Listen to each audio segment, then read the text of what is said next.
so I'm taking up our time. here. No, that's fine. So we'll have that as a little bit of a bonus to kind of tie all this together. So, yeah, if you're watching this on YouTube or online,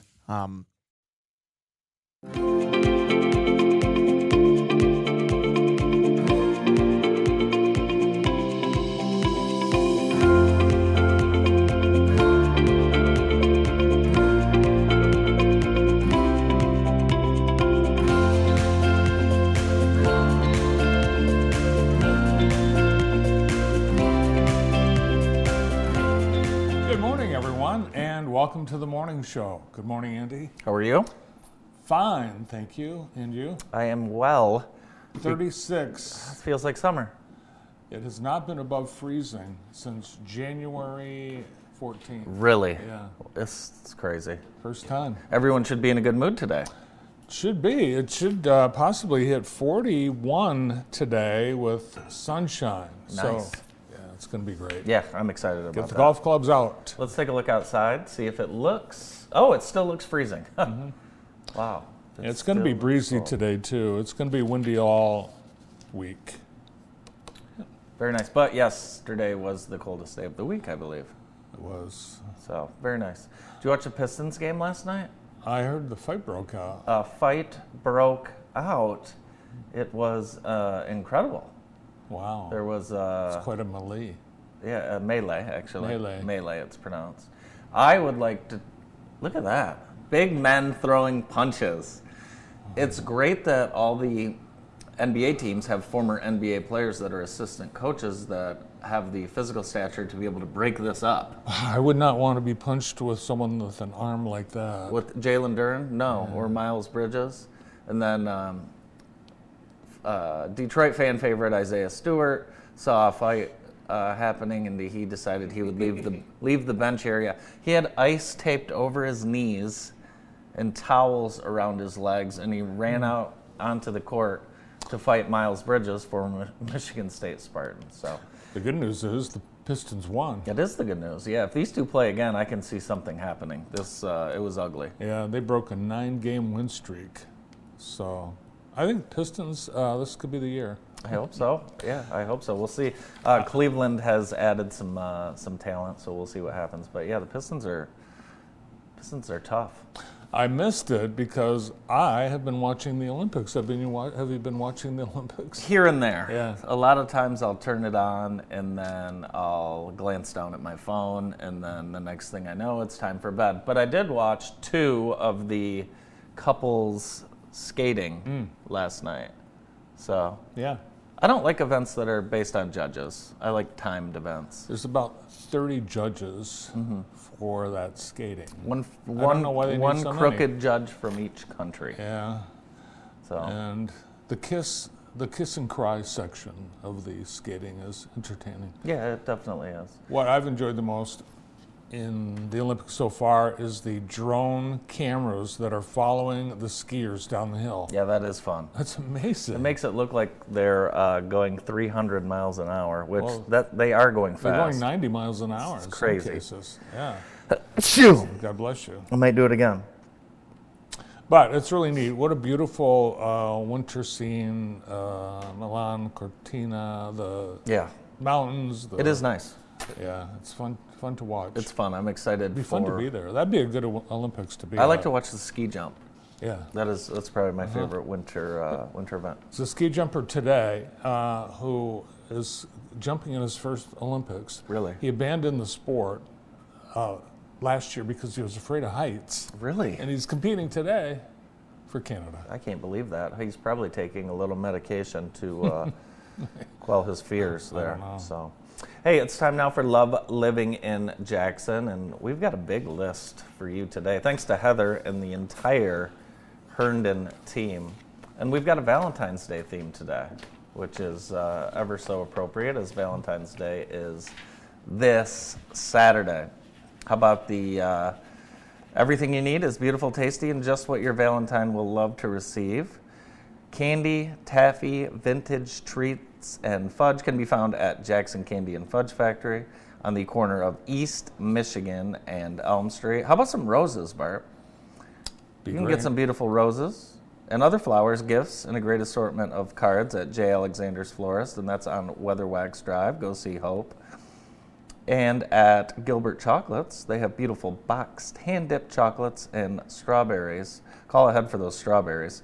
Right downtown Jackson. And Brown Floral, corner of Morel and Greenwood, for flowers, green plants, gifts, and more. And later in the show, we will have Laura Davenport and the Blue Julep.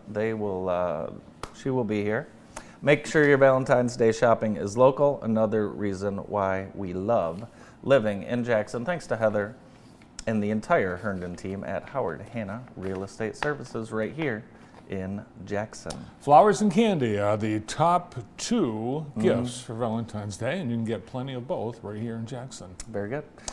Did you watch the Super Bowl? Yes, I did. Part of it. Yeah, the halftime show. It's interesting. There's so many stories coming out about the halftime show.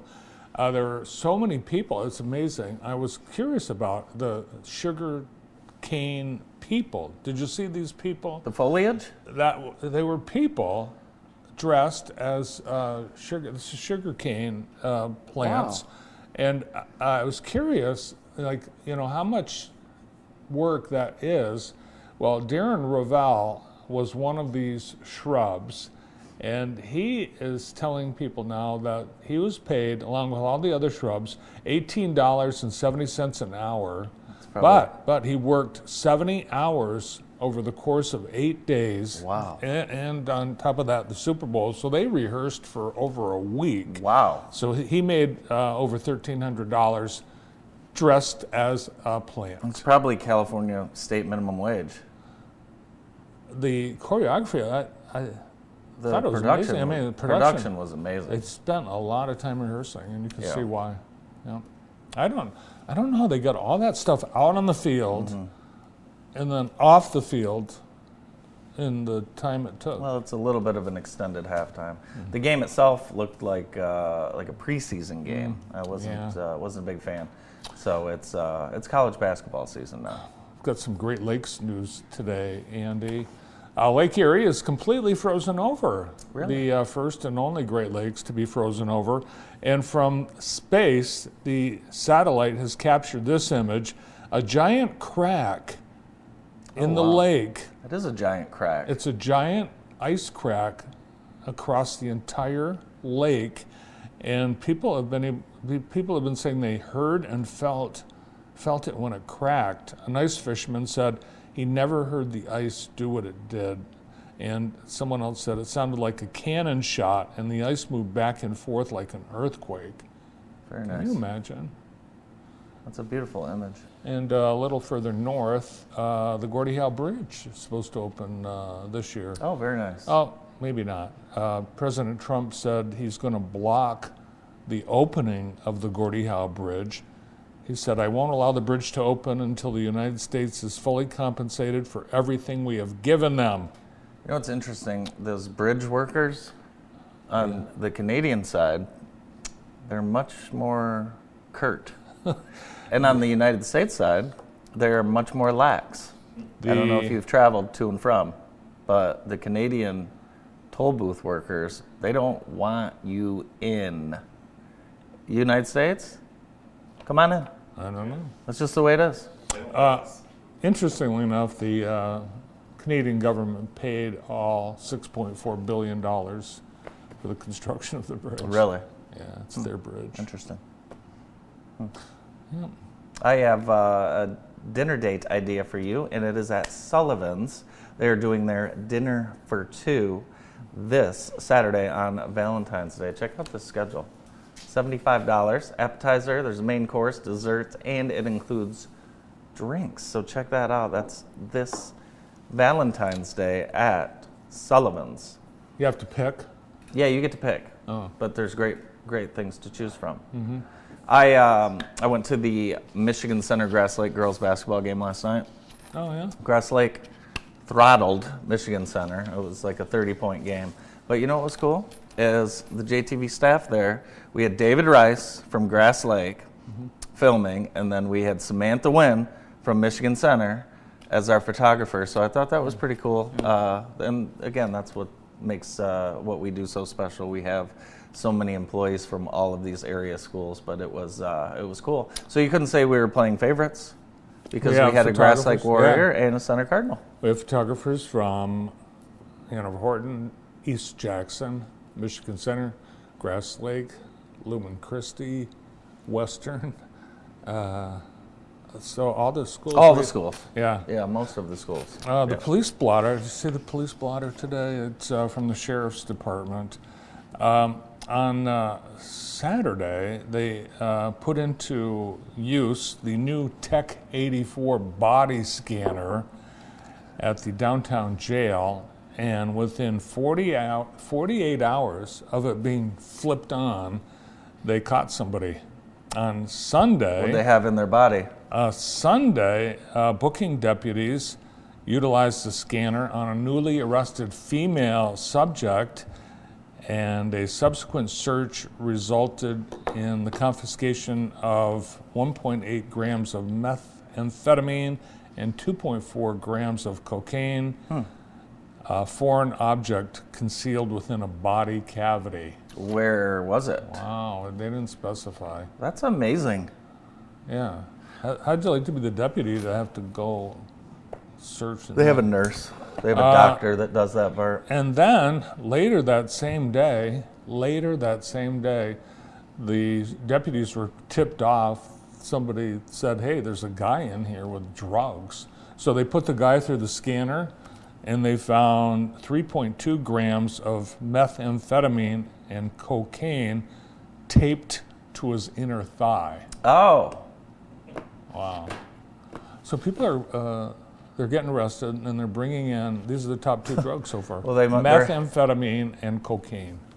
well, I guess that's popular to bring in. You'd like to have that with you during your I wonder if set. there's some list that they, people in the crime community say, now, you should always have a couple of grams of meth and a couple of grams of cocaine hidden on your body in case you get arrested. I'm pretty sure, like, when you have stuff like that, it's automatically like you're in prison for a long time. So I don't know why anyone would have that. Not now, not with the new Tech 84 body scanner. Speaking of crime, this Nancy Guthrie case is driving me mad. I'm What's upset going about on? it. I'm upset about it. I don't know what. I don't even have a theory at this point. It makes no sense. It's so bizarre. It is so bizarre. The number of 80-year-old people kidnapped is like less than 1%. I just don't But- understand what's happening. I don't understand why the police keep going there and going through the bushes. Well, they should go through like the entire town of Tucson. It's been a They week. need to have thousands of volunteers, and they need to start searching everywhere. 10 days, and just yesterday they went back, and the deputies are going through the bushes. Why didn't they go through the bushes on the first day? I think they're just going through the bushes again, but I don't know. It is it's polarizing. I feel so bad for the Guthrie family. It's just there's no. I mean, everyone's got their own theory, but it doesn't. None of it makes any sense. Is Kash Patel out there? No, not yet. But Well, he I should just- be. I just don't know. I mean, we can find 2.4 grams of methamphetamine in a. But We can see can't- a crack in Lake Erie from I don't space. understand why. I don't think any of us can understand. It's so bizarre. There's got to be some cameras too. Like at some point, like I mean, someone had to drive in and out of there, and then they spent 41 minutes inside the house. Oh, they know that? I heard that. I don't know how they know that. I don't know. There's I got to have be no idea. somebody knows something. Yeah, Somebody does. knows Somebody something. That's the definitely- thing, and I think that's the appeal now, that somebody somewhere knows something. Say something. The show today is brought to you by the Insurance Circle Agency, located in Jackson and Battle Creek. They have over 25 years of business insurance expertise. Get the convo started. Just call David Rice, 517-888-5027. Also want to thank Vermeulen's Home Furnishing. Stop by and see Nate and the team. 3 generations, locally owned and operated. And you could get your loved one a Barca Lounger or a new bed, for that matter, at Vermeulen's. Here's a sign of spring. Tomorrow, the Detroit Tigers begin spring training at Lakeland, Florida. Wow. There you go. Wow. And yesterday, Vandercook Lake Schools announced that the remaining girls' varsity basketball games for the season have been canceled due to unforeseen Yeah, I hate when that circumstances. happens. Yeah. Hate when that happens. But it does happen. It happens once in a while. Napoleon had to shut their JV team down for a little bit. You know, you can have injuries, and Yeah, it's it not happens. safe. Yeah, Yep. it does happen. You got a bunch of small schools. We should do that. Last year, like do when you're gonna retire. Right. Should we do that? I mean, he's definitely not It's the one. gonna. Yeah. Yeah. Who? Tarek Skubal. He was last year with us, so it's Yeah. like a farewell tour. So we need to win this year. Badly. Badly need to win. Okay. Are we doing that thing where we all put money on it? Sure. Yeah. Why didn't we do Super Bowl squares this year? I know. Brandon and I have kids. We don't have time to put this stuff together anymore. Yeah, we didn't have anybody who wanted to do it. We have responsibilities at home. Yeah. So. You know how we have the Hot Air Jubilee and the Women's National Hot Air Jubilee Championship? Yeah, I heard the news. Yeah, well, we had put in for the World Women's Hot Air Balloon Championship, and we didn't get it. Yeah, that's too bad. But we still have the Nationals. Yeah, that's. I mean, it's nice to even be considered for a large event like that for sure. Yeah. High school basketball tonight on JTV. Michigan Center takes their gaudy 17-1 record into Grass Lake. So we're excited to feature the Cards and the Warriors tonight on JTV. Live coverage 6:45 p.m. from Grass Lake. So nice opportunity to get both of those schools on our air. So we are excited about the game. I believe the call is Matt Kibbe and Maxwell Fritz tonight. Okay. So should be a great call. Check that out. Minuteman Sewer and Drain, our proud title sponsor of high school sports on JTV. Another Olympics note, the medals that they're giving the winners, they're breaking. Really? Yes. That's too bad. Apparently, there's a little thing that connects the medal to the ribbon, and when the athletes jump up and down in excitement, Shoot. it comes apart. And Breezy Johnson, there she is, holding the ribbon. There's no medal on that because it fell off. So they should have used a nicer material. They used, Discount because of quantity. You're probably right, Brandon. It's They ordered actually- these things in bulk. Are they real gold, silver, and yeah, bronze? they're real gold, silver. They actually, they were made from, Italy made them from recycled materials, but they are gold, silver, and bronze. In fact, if you win the gold medal, the intrinsic value is $2,400. If you win the silver medal, it's approximately $1,400, and the bronze medal is worth $5.60. I buy that. We need to look online and see if there's any old medals available. Yeah. I don't think you can buy one. The IOC, they forbid people from selling. There's one in a pawn shop somewhere in the United States. There definitely is. Who's on the show today? We have a wonderful show lined up. We're going to get things started with our MEMIC Insurance Educator of the Month, and that is Tracy Lackey from Townsend Elementary in Vandercook Lake. And Tracy joins us right after this break. Stay with us.